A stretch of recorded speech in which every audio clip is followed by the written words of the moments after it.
Well, hello there. Come on in. I'm Chris Brown. I'm your humble chimney sweep. I was just going over your chimney inspection report, but now that you're here, make yourself comfortable. Let's go over it together, shall we?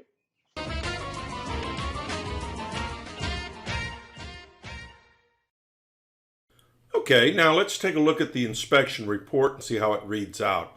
This is a generic report. This is exactly what you will get, only your information obviously will be filled into all these blanks. The upper right-hand corner of the report is the legend. Each one of these initials pertain to something.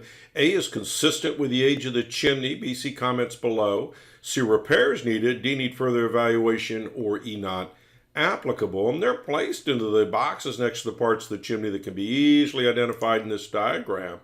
And then, of course, you'll find my comments here below. Now, let's take a look at your personal report. So stay with me. Hey, what a great looking house. And by the way, it was great to meet you folks. Let's take a look at the top of the chimney. So we can see it's been painted white. Right off the bat, when you look at this, you can see how high this flashing comes up. It's unusually high. Let's take a closer look at that. We can see that the homeowner, and I'm going to assume it was a homeowner because no self-respecting roofer would do this, has just caulked and cemented and caulked and tarred. And it's probably not leaking. I just can't tell, but it would be something for a roofer to check out. We look on the top of the chimney, we can see instead of making an effort to fix the crown, and this crown, by the way, is to a point where it has to be repoured someday. The reason I say someday is because all this paint's going to hold the water back for several months before it starts leaking again. But anyway, these cracks allow water down into the body of the chimney. Any water getting trapped between the brick and the cement during the winter time freezes and expands, and that's where the cracks continue. And by the way, that's how come some of the cement is popped off here. So this is a repair that's going to have to be made sometime down the road. Maybe not in a month or two, but sometime down the road. Open fireplace, corner fireplace, drawing air from both sides sometimes can be a problem. This is a pretty small fireplace running a standard 13 by 13 flue, so that's actually pretty good. Saw some of the old pictures in the brickwork where you could see some smoke stains up in the corner, so it's possible to smoker. Excuse me, there's not going to be any way of knowing until after you try it. So glass doors would help you with that, or if you choose vent-free gas logs, it's a non-issue. You can see how rusty the damper is, but the damper's working, so I'd give you a pass on that. Firebox, you can see missing mortar, you can see soft mortar in here. That needs to be repaired, and I've given you a price on that. This is the smoke chamber area. This is the area where the smoke gathers before it goes up the flue.